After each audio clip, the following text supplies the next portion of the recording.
buenos días. ¿Me escucha? Doctora, buen día. Buen día, doctora. Buen día. ¿Cómo están?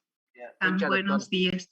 Sí, lo que pasa es que Doctora, no se buen podía día. Sí, se le entrar al aula. escucha. Sí, qué bien, porque no podía ingresar al aula. Parece que hay algún otro profesor que da clases antes que yo tiene el mismo link y entonces se prolonga en sus clases y eso no permite. Entonces cuando demore, esperaremos unos minutos, aunque ahora ha sido bastante tiempo. Ya. Bueno, vamos a continuar con nuestra clase. Y estamos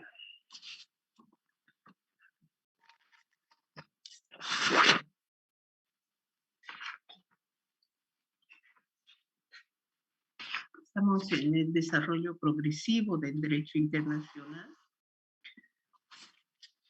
¿Cuáles han sido las iniciativas que se han dado en todo este tiempo? Vamos a continuar con ese tema. Antes quiero hacerles una pregunta. ¿Han recibido las presentaciones, ¿no? En PowerPoint.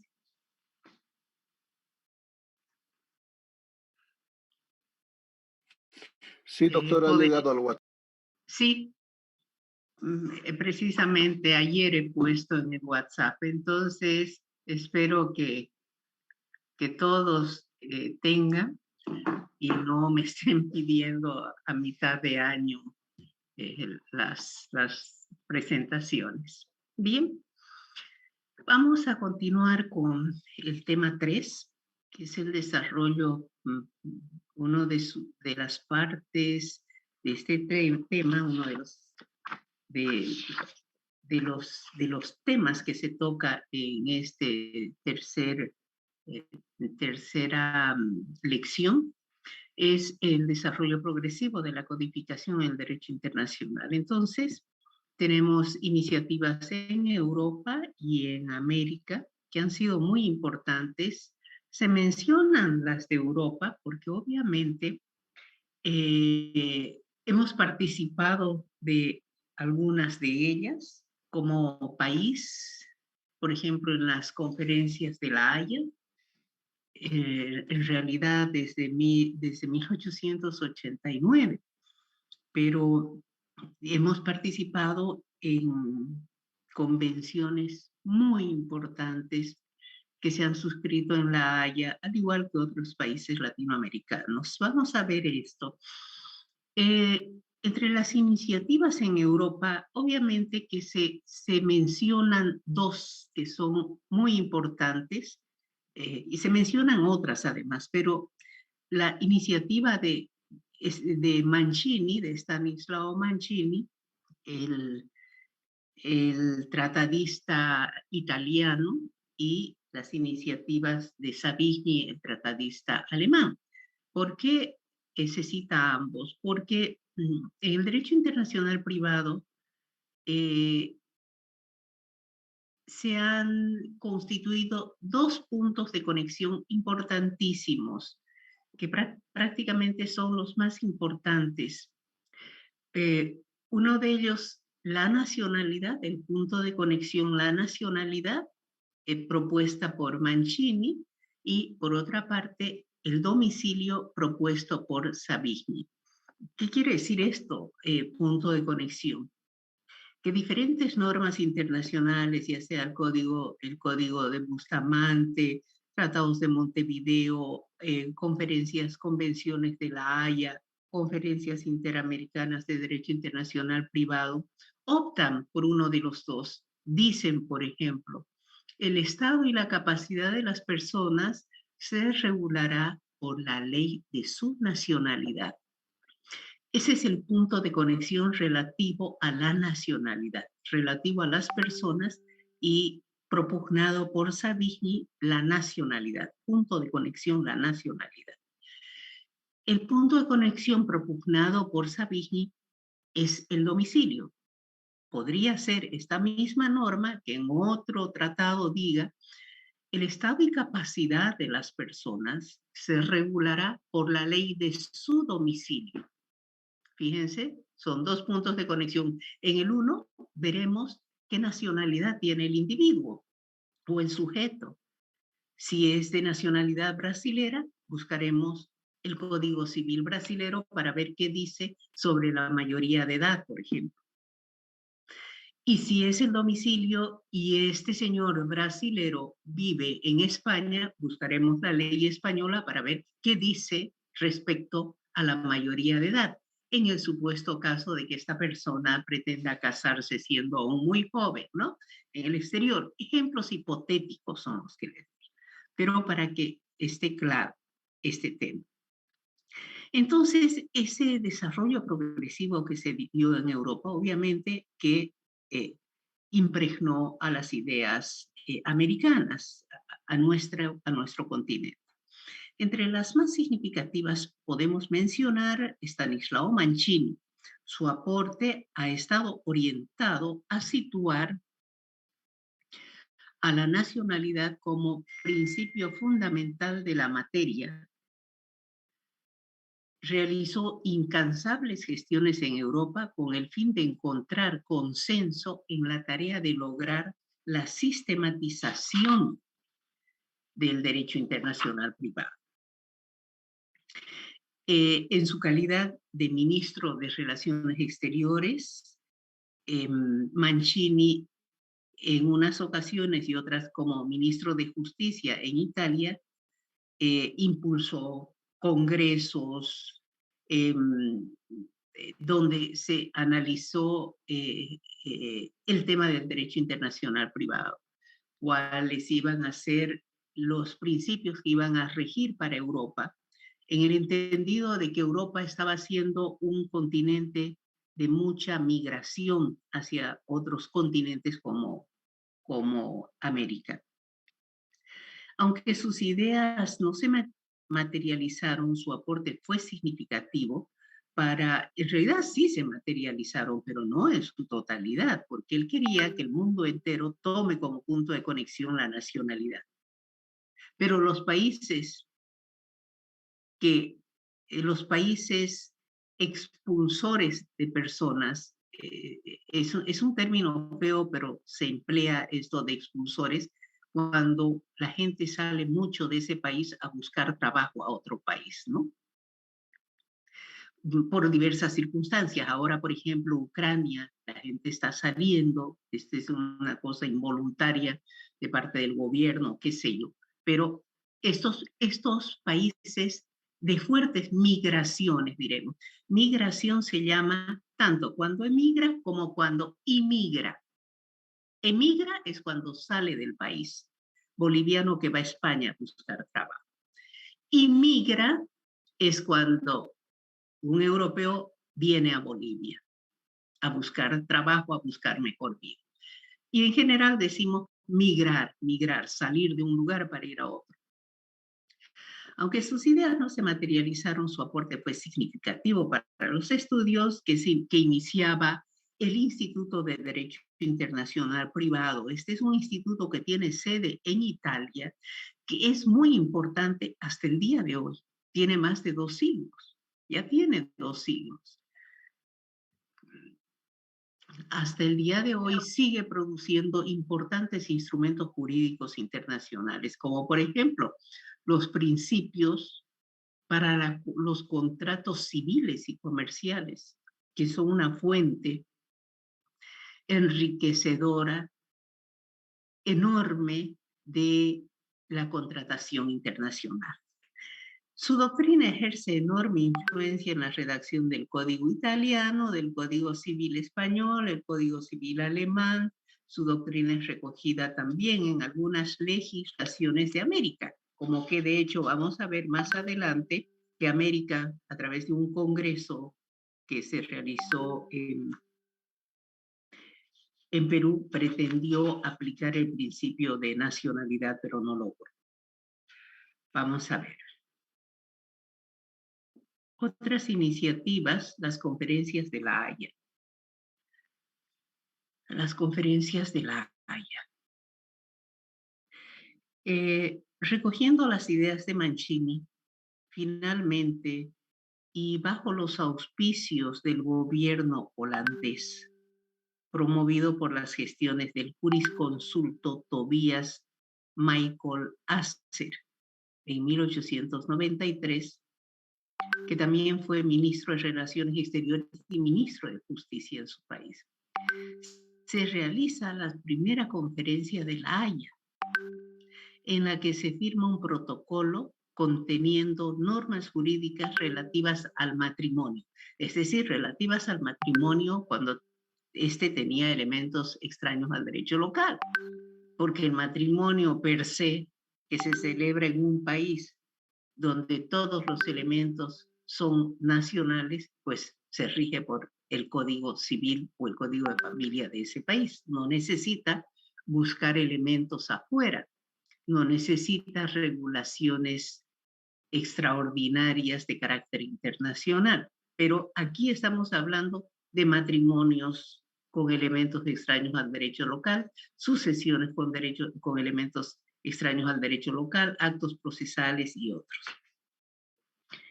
La segunda conferencia realizada en La Haya en 1902 continuó tratando el tema del matrimonio y asimismo se refirió al divorcio, la tutela de menores, las cartas rogatorias, las notificaciones internacionales y otros temas de mucha importancia para el derecho internacional privado. A estas conferencias nosotros no asistimos.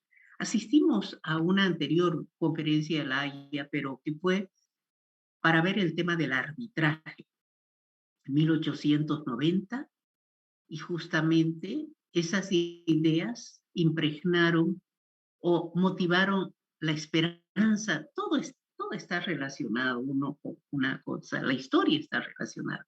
Motivaron la esperanza de Bolivia de que a través de un arbitraje se pudiera recuperar la salida al mar. Eso lo veremos después si es que amerita. Pero luego volvimos a asistir a las conferencias de La Haya, por ejemplo, la de 1993, donde se aprobó la Convención para la Adopción Internacional. Entonces, estas conferencias en La Haya continuaron analizando diversos temas del derecho internacional privado, y es así que en casi toda Europa, excepto en el Reino Unido, se aprobó el principio de la nacionalidad como principio rector de las relaciones jurídicas. En cambio, el Reino Unido aprobó el principio del domicilio. A través de las conferencias de La Haya, Europa da el primer paso hacia la codificación de la materia. En el contexto internacional también merecen destacarse otras iniciativas, pero antes de pasar a esas otras iniciativas, recordemos que a La Haya se la llama la sede jurídica del mundo. Allá está la Corte Internacional de Justicia, está la Corte Permanente de Arbitraje Internacional y está la Corte Penal Internacional. Porque siempre, históricamente, se han llevado adelante muchísimos encuentros internacionales en La Haya, que es una ciudad de Holanda, de Países Bajos. Bien, otras iniciativas internacionales tenemos como en el contexto entre los cuales podemos citar a la International Law Association. Esta fue una asociación de derecho internacional que a la fecha todavía existe y también que ha contribuido muchísimo en el estudio del derecho internacional. El Instituto de Derecho Internacional, con sede en Italia, UNIDROIT, que como y la CENUTMI, que es la Convención de Naciones Unidas para el Desarrollo del Derecho Mercantil Internacional, que también se llama un CITRAL cuando, cuando se lee en inglés el nombre de esta comisión. Es muy importante, la CENUTMI tiene una intensa actividad en el marco de las Naciones Unidas porque ella ha aprobado muchísimas reglas que sirven de modelo para la legislación de temas como el arbitraje internacional, los reglamentos de arbitraje, compra-venta internacional, eh, eh, contratos online internacionales. La CENUTMI es muy prolífica en el tema internacional. La Comisión de Naciones Unidas para el Desarrollo del Derecho Mercantil Internacional hace mucho tiempo que viene estudiando la probabilidad de aprobar un código mercantil o código de comercio único para el mundo entero, lo cual es bastante complicado porque tendrían que unificar o tendría que armonizar tantos sistemas jurídicos, aunque en materia de comercio siempre se ha dicho que como ha sido una base muy importante para el desarrollo del derecho internacional, el comercio y sus normas son casi idénticas en el mundo entero. Es por eso que, por ejemplo, las, las normas, se me fue en este momento, se me fue. Las normas básicas del comercio eh, son uniformes para todo el mundo. Ya me voy a acordar, la lex mercatoria. Bien, las iniciativas en América. Tenemos muchas iniciativas en América, el Congreso de Lima de 1877, 1878, el Congreso de Montevideo 1888 y 1889, que duró varios meses, que abarcaron desde 1888 hasta 1889. No es que duró todo un siglo, pero abarcó esos periodos, donde se aprobó el Tratado de Montevideo, que está vigente para Bolivia, el Congreso de Montevideo de 1939-1940, las conferencias panamericanas, que entre otros temas dio origen a la OEA en 1889. Es el organismo más antiguo del mundo, la OEA. No imaginamos lo valiosa que es la OEA, aunque haya muchas críticas sobre ese organismo, pero qué difícil sería formar un organismo que la sustituya. Vamos a hablar posteriormente, son casi 3 siglos. Conferencias panamericanas, donde se aprueba el Código de Bustamante, y las conferencias interamericanas de Derecho Internacional Privado en el marco de la OEA. Veremos. El Congreso de Lima de 1877-1878. Cuando deseen hacer una pregunta, levantan su manito, que voy a estar atenta para poder aclarar lo que ustedes gusten.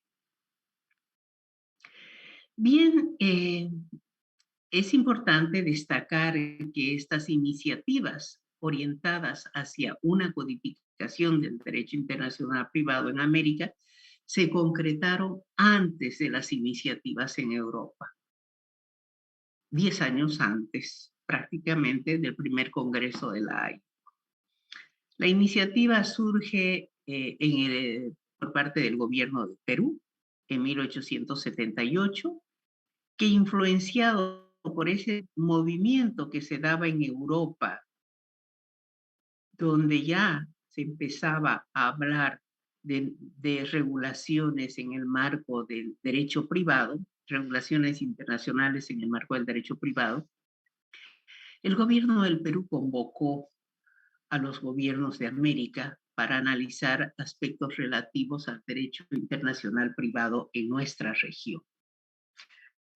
Y es que así que se instala este congreso, al que asistieron representantes de Argentina, Perú, Ecuador, Bolivia, Chile y Cuba.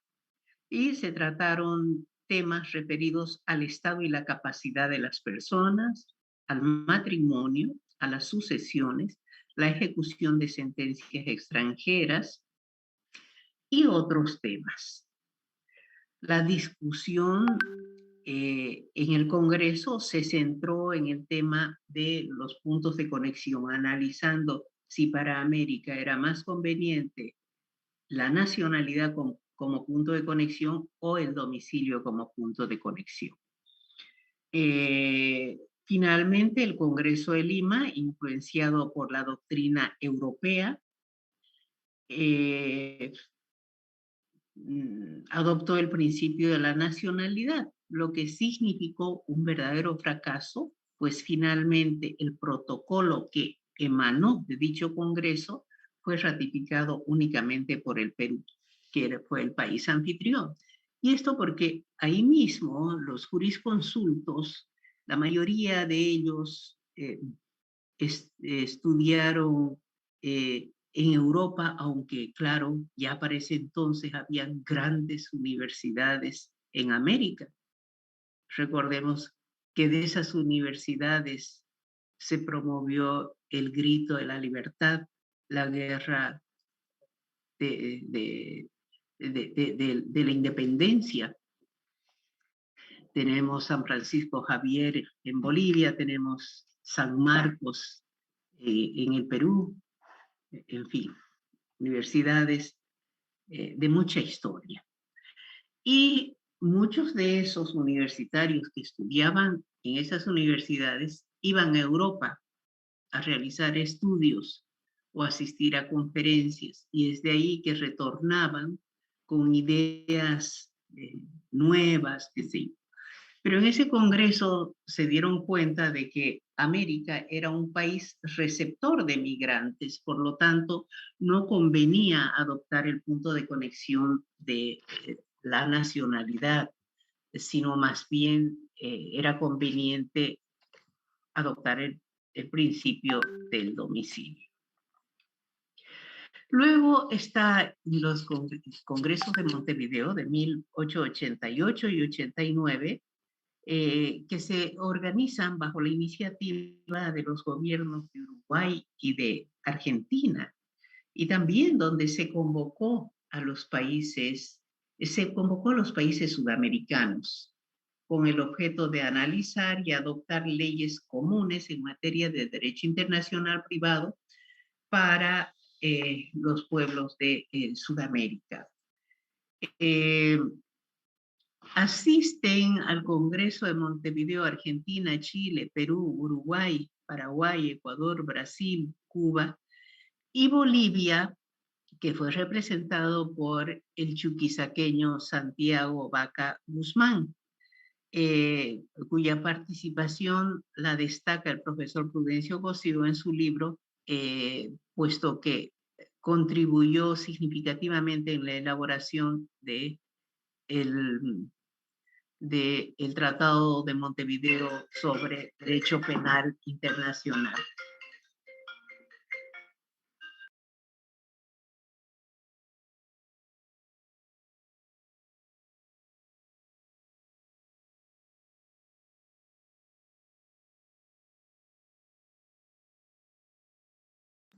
Entonces,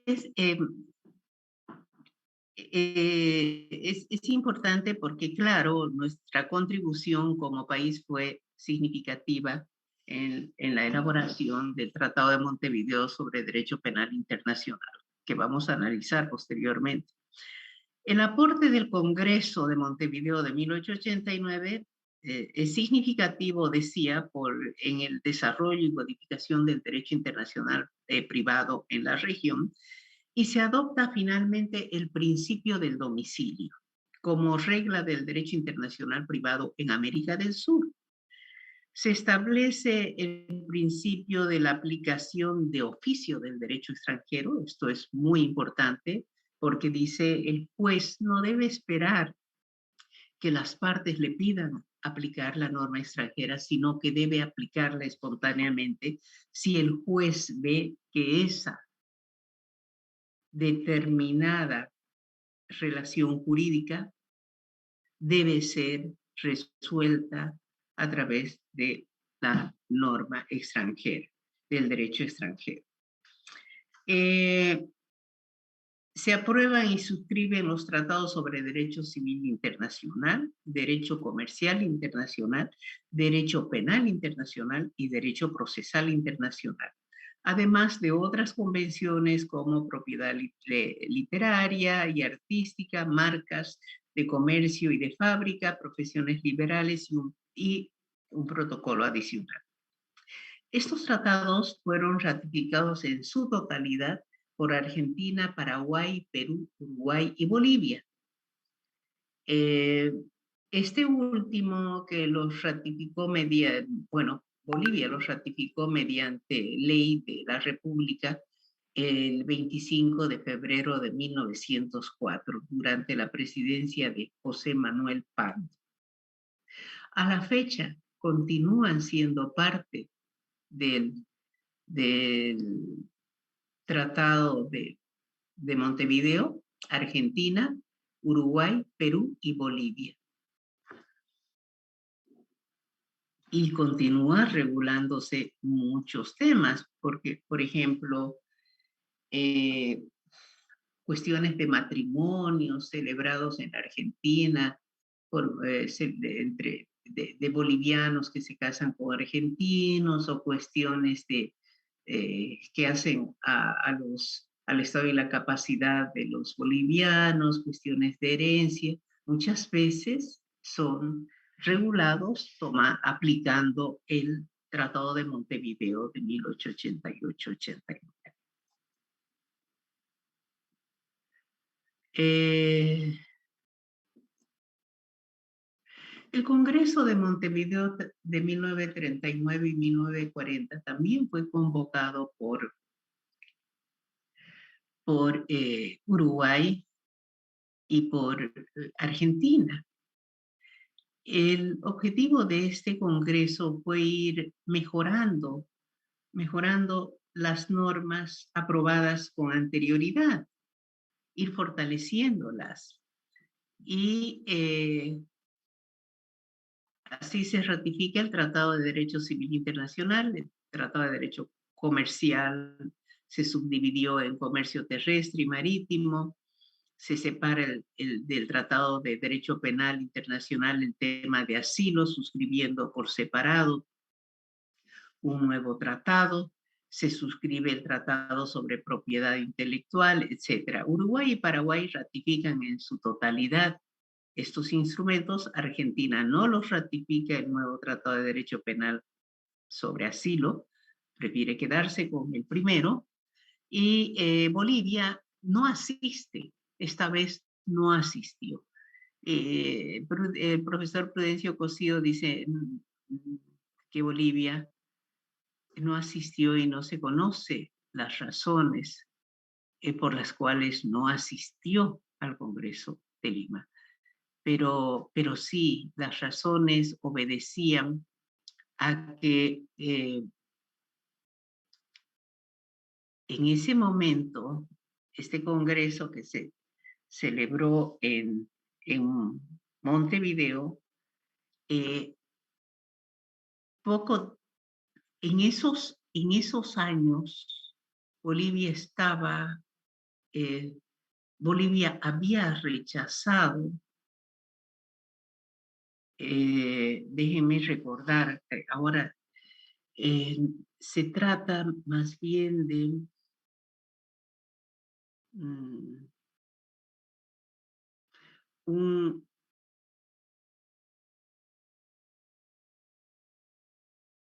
una convención que habían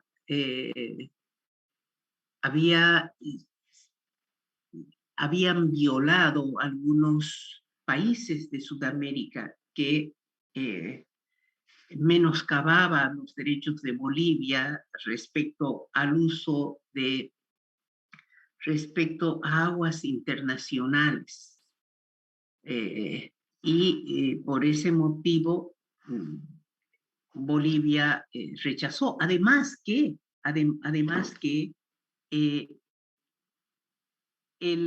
Bolivia cuestionaba el hecho de que no se había dado cumplimiento a una proclama que hizo el mariscal Antonio José de Sucre, en la que mencionaba que la guerra no otorga derechos y Bolivia pedía que se cumpla eso en el espíritu sudamericano. Y sin embargo, Bolivia no fue escuchada en un congreso también realizado en Montevideo, y por eso fue que Bolivia, el presidente de Bolivia instruyó a su embajador que no asista a nada. Bien, y luego tenemos el Código de Derecho Internacional Privado, o Código de Bustamante. Este código es muy importante, muy, muy importante. Se aprueba durante la sexta Convención Internacional Americana el 20 de febrero de 1928. Más adelante vamos a ver estas convenciones. Se realizan 10 convenciones. Entre estas 10 convenciones hay 3 muy importantes. La primera, donde se forma un organismo que es el antecedente más lejano de la OEA. La sexta, donde se aprueba el Código de Bustamante, y la novena, donde se aprueba la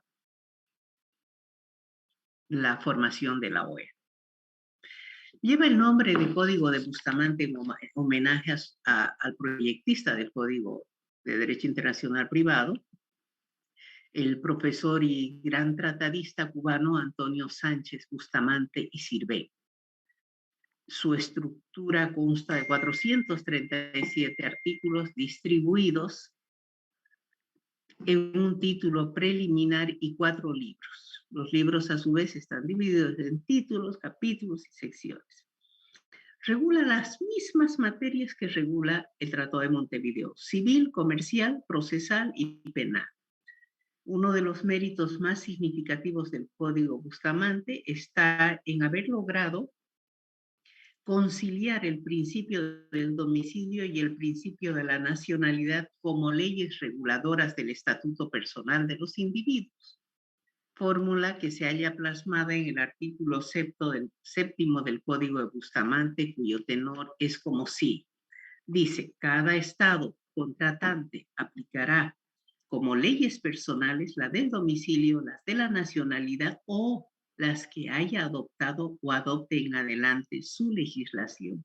Es decir, que a fin de armonizar todos los jurisconsultos que asistieron y que aprobaron esta conferencia, vieron que no podían contradecir lo que anteriormente había aprobado el Tratado de Montevideo en otro contexto, pero que muchos países habían aceptado, cuando el Tratado de Montevideo estableció el domicilio como punto de conexión.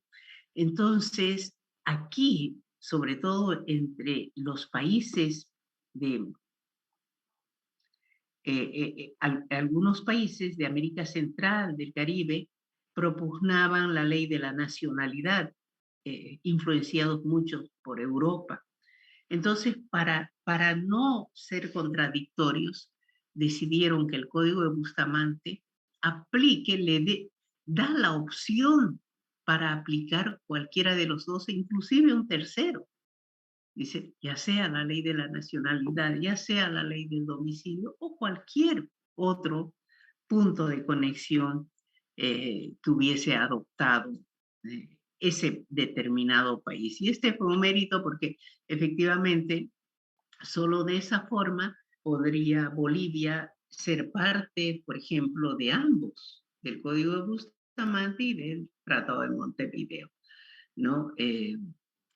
Hay quienes han cuestionado esto, algunos profesores bolivianos de derecho internacional privado, pero yo no encuentro contradicción porque es tan flexible el Código de Bustamante que me parece muy bueno que continuemos vinculados a ambos, ¿no? El Código de Bustamante, llamado, que en realidad se denomina Código de Derecho Internacional Privado, dice, el artículo 7º del Código de Bustamante permite a los estados contratantes decidir cuál será el principio que adopten, sea el de la nacionalidad o sea el del domicilio, problema que finalmente es de orden público internacional para cada estado. Y el Código de Bustamante, al igual que el Tratado de Montevideo, se divide en cuatro partes. Libro primero, referido al derecho civil internacional, y comprende cuatro títulos. El primero relativo a las personas, el segundo relativo a los bienes, el tercero a los modos de adquirir y el cuarto a las obligaciones y contratos. El libro segundo se refiere al derecho mercantil internacional.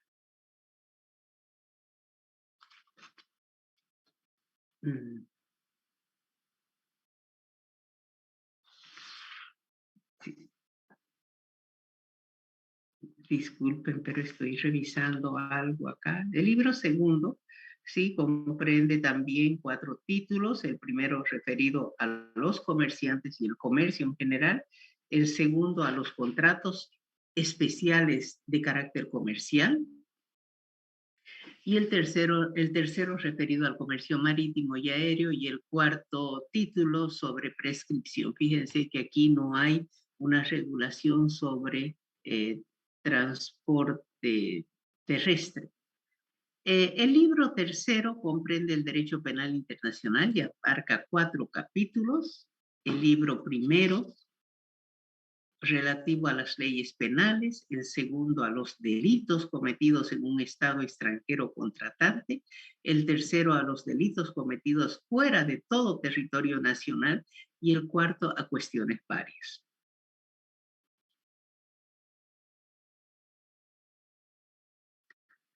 El libro cuarto está referido al derecho procesal internacional, que consta de 10 títulos referidos a principios generales, competencia, extradición, derecho de comparecer en juicio y sus modalidades, exhortos o comisiones rogatorias, excepciones que tienen carácter internacional, pruebas, recursos de casación, quiebras, ejecución de sentencias dictadas en el extranjero.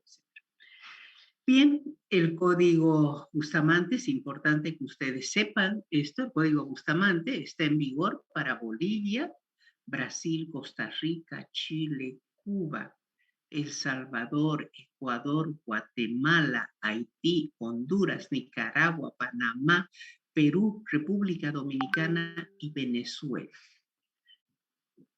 Es decir, que nuestras relaciones jurídicas, cuando las relaciones jurídicas de algún boliviano, de un individuo boliviano, se vinculan con cualquiera de estos países, tenemos que acudir al Código Bustamante. Definitivamente.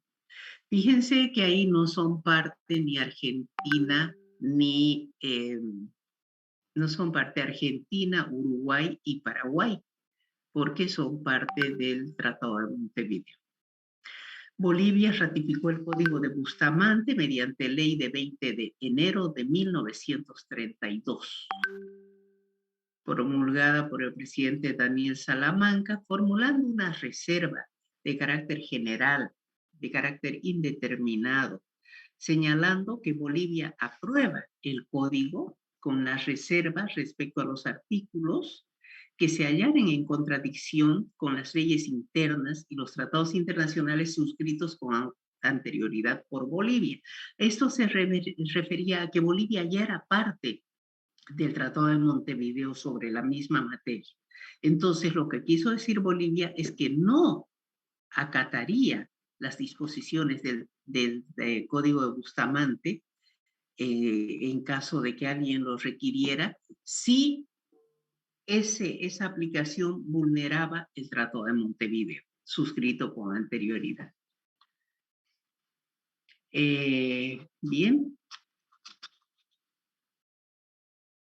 Está Argentina y Paraguay, pero ¿por qué no he puesto aquí? Argentina y Paraguay y República Dominicana expresaron sus reservas señalando clara y específicamente los artículos.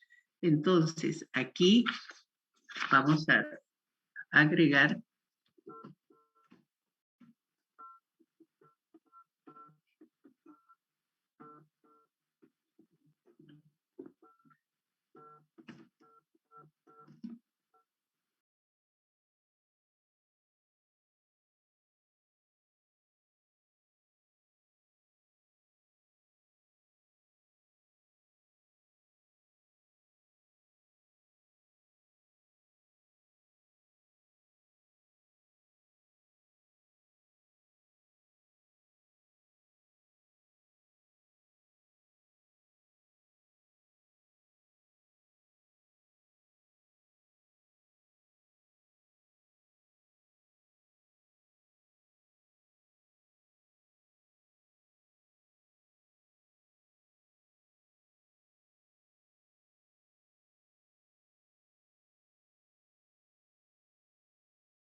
Jóvenes, disculpen, pero...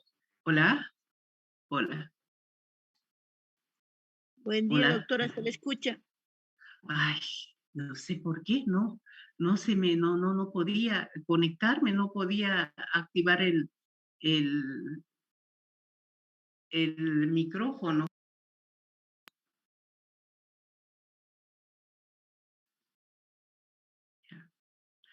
Ya, entonces, este Código de Derecho Internacional Privado, vamos a agregar Argentina, Paraguay, Brasil, Paraguay, Brasil, Costa Rica, Cuba, El Salvador, Ecuador, Guatemala, Honduras, Nicaragua, Panamá, Paraguay,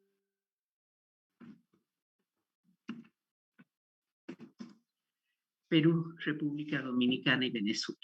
Entonces Bolivia ratifica y al igual que otros países hicimos reserva, que era lo correcto, hacer reservas. Y bien, aquí tenemos una lista de los países en los que rigen los tratados de Montevideo: Bolivia, Argentina, Colombia, Perú, Paraguay y Uruguay. Colombia ya no.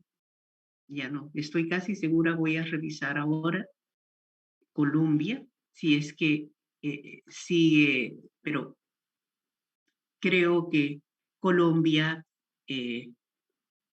ha denunciado el Tratado de Montevideo y se ha quedado solamente con el Código de Bustamante. Países en los que rige el Código de Bustamante: Bolivia, Brasil, Costa Rica, Cuba, Chile, Ecuador, El Salvador, Guatemala, Haití, Honduras, Nicaragua, Panamá, Perú, República Dominicana y Venezuela. Bien, aquí señala que Bolivia se encuentra en una situación muy especial, puesto que para el país rigen simultáneamente los tratados de Montevideo 1888 y 1889 y el Código de Bustamante, dos legislaciones internacionales sobre las mismas materias. Sin embargo, en la práctica, esto no genera ningún problema. En idéntica situación se encuentra Perú. Finalmente, podemos señalar que para Estados Unidos y México no están vigentes ni los tratados de Montevideo ni el Código de Bustamante. Pero México, eso sí, ha firmado muchas convenciones internacionales de derecho internacional privado en el marco de la OEA, y eso vamos a ver posteriormente. Bien, ¿alguna pregunta, jóvenes, hasta ahí? ¿Tienen alguna pregunta? Porque voy a dejar las conferencias americanas para nuestra clase de mañana. Continuaremos con las conferencias americanas. ¿Tienen alguna pregunta? Conferencias americanas. Esto es interesante, todas estas referencias de las conferencias interamericanas que están vigentes. ¿Tienen alguna consulta, jóvenes? Bien, si no tienen ninguna consulta, yo los voy a dejar y mañana a las 9 de la mañana retomamos este tema. Que tengan muy buen día. Buen día, doctora, gracias. Gracias, Hasta luego. doctora. Hasta luego. Chao.